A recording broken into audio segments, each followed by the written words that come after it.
Hey guys, this is Juju Talk Sports. I am joined today by the founder, the CEO of the Fangirl Sports Network. She is also the original 49ers fangirl and, of course, a credentialed 49ers beat writer, Miss Tracy Sandler. Welcome onto the Slumpbuster. Thank you so much for having me. Hey, I've been looking forward to having you on for weeks. Obviously, you see the helmet in the background. Big time Niners fan myself. 49 Reasons to Listen, my second show. But we are focusing here on Slumpbuster Podcast today. And kind of what caught my eye and why I've been so interested in getting you on for a while now, too, is part of starting a sports page is obviously you follow all the teams. So you follow all the beat writers. And every time I typed in Titans fangirl popped up. Browns fangirl popped up. Seahawks fangirl popped up. And eventually got to the 49ers fangirl herself. And I don't think it's a coincidence either that 49ers CEO, just got the ball rolling. So tell me about that experience, because I was kind of like reading about your bio that it all kind of went back to being at a 1989 NFC Championship game, which I could only imagine was the most awesome experience to see Joe Montana live. Yeah, it was. It was really cool. I was a little girl, and I went to the game and actually came from LA. I'm from Los Angeles and came with my family from LA. Most of them, except for my brother, were rooting for the Rams. And somewhere in the second quarter, I turned to my mom and said, I love Joe Montana. And that was it. I've been a 49ers fan ever since, and then was lucky to get to turn that into a business. So that was the beginning and the genesis of it. And here we are. Gotcha. So you've just been in the Bay Area your entire life? No, Los Angeles. I'm from Los Angeles. Oh, you're from Los Angeles. Oh, okay. Gotcha. Yeah. So tell me, kind of like the creation, how did it go in like building a team together to make the Fangirl Sports Network work? Like finding different like writers from each and every organization. Did you kind of do a lot of the like recruitment yourself, or what was that process like? I did. I mean, I will say, and we'll talk more about it as we get closer to the season. So we can't go into all the details right now. We are changing the model a little bit going forward with Fangirl.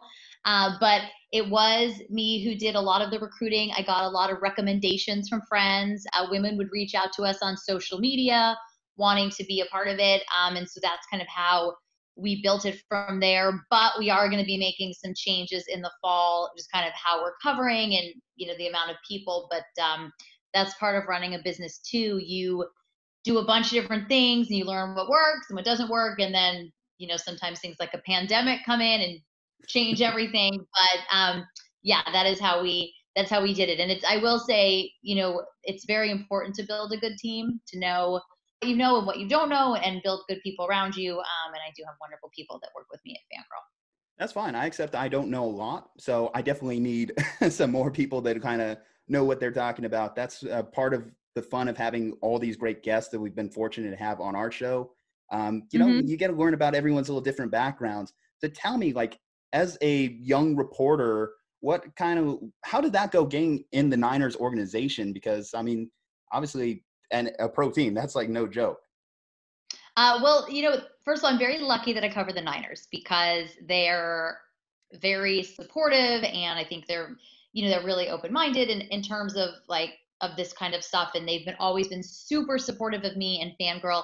And essentially it was kind of just building the relationship, kind of, I guess, proving myself, working hard, earning their trust. I started covering a lot of their community events, which is something I still cover and really means a lot to me. I have a background in nonprofits and a background in community work, and I do a lot of volunteering. So it was very important to me to cover those events because those events just don't always get as much airtime or page time, so to speak, just because people don't have as much time or room for it. So that was a place that was really important to me. So I started to get to know them by covering the events and, built from there. And like I said, they're a really great organization. They've really been so supportive of me, of what I've been doing with Fangirl. So it's been great. But again, and I say this a lot to people, it's building that trust. And when you're starting something and you want to cover a team, cover a player, like a lot of people want to do that. And especially if you're just kind of starting something on your own and you come in, I think you can't expect to come right in and be like, okay, so hi, my name's Tracy. I started a blog. I was wondering if I could do a sit down with the coach. You gotta, it's just not, there's just like a way to go about it. And so it was just building that relationship just in the beginning. Hi, I'm Tracy. I've started this thing, 49ers Fangirl. I'd love for you to take a look. Please let me know your thoughts, checking in a little bit. And then as the community events came up, I started saying, can I cover some of these events, which I still cover all of that stuff today. And, you just build trust and relationships over time. But that's so much of this business is building trust and relationships. That makes sense. I mean, we are in such a unique time, like in the media, like anyone could just like jump in, like you could buy the microphone, but it's also comes into putting in the work, like you said, just sending out like the messages to the right people, even if you're not sending out the message directly. So if I was to example, message Kyle Shanahan, probably get left unread. Fair enough. But, like messaging people around and eventually over time, that trust to have that kind of interview, because I hope he one day accepts my DMs, because I'm rocking that new era hat that he's made so famous that everyone loves. Speaking of the Niners, so it's awesome that you get to cover them in this like second era of like the team success. So like growing up as a Niners fan, so I didn't get a chance to see Joe, really. I didn't get a chance to see Steve Young, really. I got to see a lot of pain and suffering in the mid-2000s up until we got Jim Harbaugh in there. So it's nice that we had those little 4-year run, and then we had the Chip Kelly years, and then we had the Jim Tomsula. And then finally, Kyle comes here, and it just seems like we hit that like second wave. And 2019 was such a unique year in itself. The team came into its own. The players were finally, everyone was healthy. That was a big part of the last 2 years, a lot of injury concerns over that. How do you think the 2020 team, though, stacks up against 2019, given that we are replacing Buckner with Kinlaw, we are replacing Emmanuel Sanders with Brandon Ayuk, and I'm going to miss Joe Staley. He was the heart and soul of the team, but in comes Trent Williams. So a lot of new faces, new places. There are definitely, I like that. A lot of new faces, new places. I think that that's very true. I think the 2020 team is going to be a really strong team. I think that we saw last season, especially in the playoffs, that there really wasn't another team in the NFC that came close. The Seahawks are always a wild card when they play the 49ers. So you could have a much better 49ers team, which I think one could argue the 49ers did in 2012, but you could have 2013, better 49ers team that still doesn't beat the Seahawks, because there's always that weirdness, and there's the Russell Wilson factor. But I do think that the 2020 49ers are going to be competitive. I do think they'll still be the NFC team in the Super Bowl. Listen, it's not so easy to get to Super Bowls, so I don't discount that. But you mentioned a couple of the new faces. I do think Kinlaw has a real opportunity and really has the potential to be a superstar. He will be a rookie. So that, there's always that, but we saw last year with Nick Bosa, he was a rookie, and we saw what he could do. So I don't expect Kinlaw to come in and be Buckner, but I do expect that Kinlaw will come in and be incredibly successful and be complemented by the other people on that line, and that the defensive line really will not regress much, because I just think there's so much talent there, including Javon Kinlaw. Of course, we won't really know until September, but I do believe that he has the potential to really shine there. In terms of Brandon Ayuk, that's another one we don't really know. It's certainly an Emmanuel Sanders-like receiver. In the last couple of weeks, the 49ers have seen some receiver injuries. Luckily, they came in June, which is better than if they came in August, September, October. So hopefully Deebo Samuel, in his words, he'll be back in 10 weeks. Hopefully he really will be back in 10 weeks, or at least soon after that. So there's that. And then I think you can't really discount COVID, because we don't know how that's going to affect players. We don't know what's going to happen there. But I think in terms of talent and ability, especially in comparison to the rest of the NFC, the 2020 49ers should be as competitive as the 2019 49ers, of course, any given Sunday. But I imagine that. I do think Tampa Bay obviously just became a much better football team. But you know what? That's another thing we don't really know.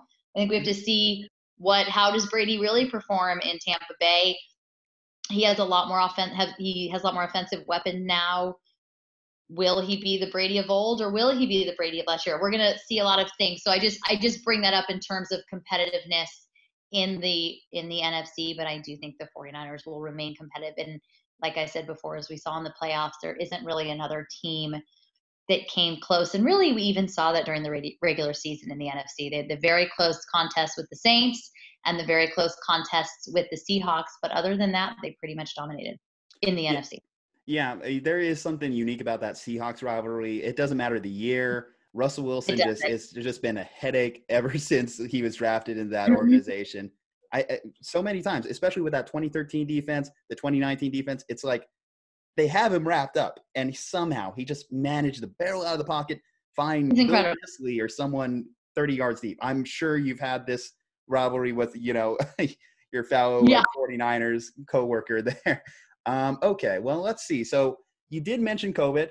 So the Niners really can't discount COVID because we had a player test positive in addition to the Devo injury, in addition to Richie James injury. So Camp Jimmy didn't really go as planned, to be frank. Didn't go as well as Camp Alex in 2011. So how do you evaluate this team following Camp Jimmy? Like, it was great that they got to go out there and, practice together, Jimmy to throw to Brandon Ayuk, but there was some losses along the way. There were, but it's football. So, that's nobody's fault. It's football. So I think anything can happen. Also, like I said before, it's June. Yeah. So I think this is very different than, like I said, if it were August. I mean, we'll see with Deebo's injury. Hopefully it really, like I said, only is 10 weeks or soon after that. But I would say certainly probably wasn't ideal, but it is football. So it's the thing, you just never know. And that's the thing with this sport that I think is so hard, which is why, when I said earlier, it's really hard to get to a Super Bowl, and I don't discount that. And because I think with football, maybe more than any other sport, one play and the season's done for any team. So, and we saw that a couple years ago with Jimmy in that third game in Kansas City, and he tore his ACL, and that was that. And so, I think that we can't blame Camp Jimmy, and I think it's just not that you were, but it's football. So you never know what's going to happen. But I go back to what I keep saying, and maybe this is just something I keep saying to convince myself, but it's June. And you'd certainly rather see these things in June than later. Yeah, I'm not going to blame Jimmy Garoppolo. I love Jimmy Garoppolo. Unfortunately, a lot of the media doesn't really, to be honest. Actually, Chris Sims just released his quarterback rankings, and he had Jimmy Garoppolo ranked 20th behind such names as Kirk Cousins, Josh Allen. There was another rookie on here. Let me pull that up. Oh, let's see. Ryan Tannehill, Ben Roethlisberger coming off of Tommy John surgery. But my bottom line is Jimmy Garoppolo disrespected, or why is he so polarizing amongst these QB rankings? Because to me, you look at his record, the Niners with and without him, he puts up W's. I mean, that year in 2018 when he tore his ACL, it was night and day. And I love Nick Mullins. I loved what he was able to do when he came to the game, but he's not Jimmy. And I don't think that this narrative that you could just replace Jimmy with Nick Mullins, I don't think has any weight behind it. I don't think it has any weight behind it either. I don't understand this, as you said, disrespect of Jimmy Garoppolo. It baffles me, because at the end of the day, a quarterback's job is, as is the whole team's job, is to win football games. And this quarterback won a lot of football games and took his team to a Super Bowl in his first full year as a starter and coming off a torn ACL. He took his team to the Super Bowl. They did not win the Super Bowl, but they came really close. And what's so interesting to me is he's a pass to Emmanuel Sanders away from being Super Bowl MVP, and no one is talking about any of this. And so, slightly overthrown, or maybe, Emmanuel didn't get there in time. And so that's the unfortunate thing about football. And that's, I think, kind of the unfair thing about sports is you had a guy who was 7 minutes from being Super Bowl MVP, and now everybody's talking about, like, is Jimmy Garoppolo really the guy? I don't really understand the disrespect. I think Jimmy's a leader. His teammates really respect him, and he leads on the field, and he wins. You look at that New Orleans game. I don't know a lot of quarterback. Ryan Tannehill isn't winning that New Orleans game. Kirk Cousins isn't winning that New Orleans game. Kirk Cousins did beat New Orleans in the playoffs, but not in a fight, that back-to-back, like back and forth fight that we saw in that game. He lost literally to the Niners and Jimmy Garoppolo. Yeah, and then he lost to the Niners. I mean, they had like just destroyed the Vikings. So I don't really understand it. I don't think that Jimmy cares. I mean, he and I haven't talked about it or anything like that, but I don't, just in covering him, I think for Jimmy, like, he's the quarterback of the team that went to the Super Bowl and he wants to win, and obviously wanted to win the Super Bowl, but he's going to keep playing. And I think we're as good as he was last year. I think we're going to see even a much better Garoppolo for the reasons I said before. You have a full year as a starter behind his belt or under his belt, and he doesn't have to worry about the ACL. There's a full year of getting used to moving in different ways and not sure what's going to work and what's not going to work, and that will be done now. And the experience of having gone to a Super Bowl where he's the starter. He's been to Super Bowls, but he was not the starter. And that makes a really big difference. So I don't get it. But I think he's the guy for the 49ers. I love Nick Mullins, but you're right. I mean, you could just look at the two records. It does make a difference. And I'm a big Nick Mullins fan. I think he's awesome. So I don't really get it. I don't have a good answer for it. It's not something I really understand, but I think he'll prove a lot this year. And I think it's an important year for him to do that. But I don't feel like if the 49ers don't win the Super Bowl this year that Jimmy's out. Because the other question would be, who's going to replace him? I mean, that's the other thing. It's like I went to Michigan, so I'm a big Michigan fan. Jim Harbaugh's, of course, now the coach at Michigan, and he's been, in a word, a bit of a disappointment. That being said, when people say, do you want Jim Harbaugh fired? I say, who would replace him that's better? Different, because I'm putting Jimmy way above Jim Harbaugh. Both Jims. That's very funny. So I have Jimmy way above Jim here. But who is going to be better than Jimmy Garoppolo? I don't think there's anyone available that's going to be better than Jimmy Garoppolo. That's my personal. Exactly. Patrick Mahomes isn't falling in your lap. I doubt like Deshaun Watson's going to get traded out of Houston. I have him personally in my rankings. I can't mark him any lower than 8 to 10. In that range is where I kind of have him. And I agree with you 100%. Yeah, part of that argument too was, I'll just straight up ask you. Would you have taken Brady this offseason? No. Okay. Then the second part of that, because I'm even seeing this in the internal 49ers media coverage, Aaron Rodgers. No. So, yeah, then those are the two big names when people talk about replacing Jimmy Garoppolo. And if you and I are both in agreement on there, I don't see a case to move him. I don't either. And that's no disrespect to Brady or Aaron Rodgers. And maybe the argument is even more with Aaron Rodgers right now and where he is in his career. But I think at this point, like, you've also got a very complicated offense that Kyle Shanahan has. And Jimmy Garoppolo has had now, he's had the one full year of experience in the offense, but he's now had like 2.5, 3 years of actually learning the offense. So I don't think you do want to place that. I think Garoppolo is the real deal. I think this season is going to prove that. I don't know how you can prove it more than going to the Super Bowl your first full year as a starter, but I think this season is really going to prove that. And I think he's right now, he's the best guy for the job on my other side, he actually did work out some numbers there. So I think he has to get over 4,000 yards. So get that number slightly up. He only missed it by like less than 100. Mm-hmm. Maybe get over the 30 touchdown mark. And then, of course, half the turnovers. That's kind of like my thoughts on Jimmy. As far as another big Niners story this offseason has been the George Kittle contract. So George Kittle, is he a tight end? Is he a left tackle? Is he a wide receiver? How do we pay him? He's this unicorn type player that we can't quite put a value to. He's saying $20 million. I even have to give a walkaway number, and I'm looking more like 17 to 18 million a year at best, just because when you pay a guy $20 million, you're walking away from 3 or 4 potential role players on that 53-man roster. So what about you, Tracy? Where are you on this George Kittle contract situation? What are you paying the man?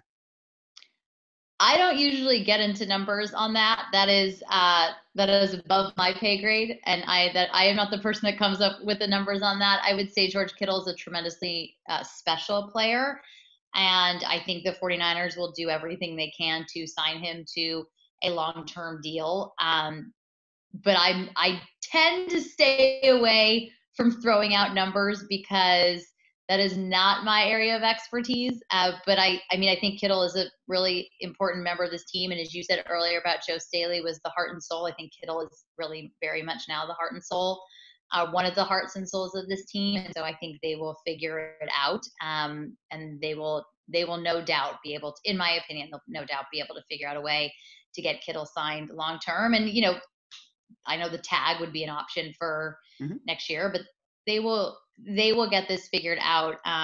But in terms of what they pay him, I don't know. And also, unless George Kittle flat out says to me, here's what I'm asking to be paid every year, I don't always listen to the noise and the rumors. We'll see. I think we'll see how it all plays out. But I think they'll find a way. It's George Kittle. Are you closer to the Austin Hooper or Julio Jones? Not asking you to put a number, but where are you on that scale between 10 and 20 million? I don't do it. Fair enough. It's a general policy. I just don't do it. Fair enough. I'm not going to get you on a gotcha there. So, all right, let me ask you to close out, let you on your way. I know you're a very busy person. We got training camp coming up, so you have a lot on your plate. Dude. So tell me, this is a Slumpbuster original. Your favorite all-time sports movie. Go. Oh, God, that's hard. I have to give a quick back. We've been doing Fangirl Flick of the Week every week on the Fangirl Sports Network Instagram. And so we've been watching all sports movies. That's such a tough call. But I think it's going to have to be, can I do a three-way tie? I suppose. Yeah, go ahead. They're all baseball movies. I'll go. My number one, I think, is Bull Durham, with a close second, Field of Dreams and Major League. Yes. I've been the lone person just screaming Major League in people's face because I'm a big-time baseball guy myself. And we've had about 25, 30 guests so far to this point. We ask them each this question. Remember the Tight Ends is overwhelming, has a huge lead. Fantastic movie. We watched it a couple weeks ago for Flick of the Week, and it is a fantastic movie. That Major League does make me laugh. And Bull Durham, I love baseball. So yeah, the way I look at Major League, you could throw it on random Tuesday, on in the background. Willie Mays Hayes, Rick Vaughn, Charlie Sheen at his best before everything went crazy. All right, Tracy. Great. It really is. It's a fantastic movie. It really is. All right, Tracy. Tell everyone what they need to know about Fangirl, where to listen, where to find you guys. I think, like I said, you do great work, and I want everyone to know. Thank you very much, and thank you very much for having me today. This was a lot of fun. I would say find us on Instagram at Fangirl Sports Network. That is the best way to find everything. That will take you to both of our podcasts and to all of the content that we do on a weekly and daily basis. So I would say find us there and then subscribe and leave a review to the Get My Job and Fangirl Playbook podcasts on iTunes. All right, guys. Tracy Sandler. Check her out. Catch you all later.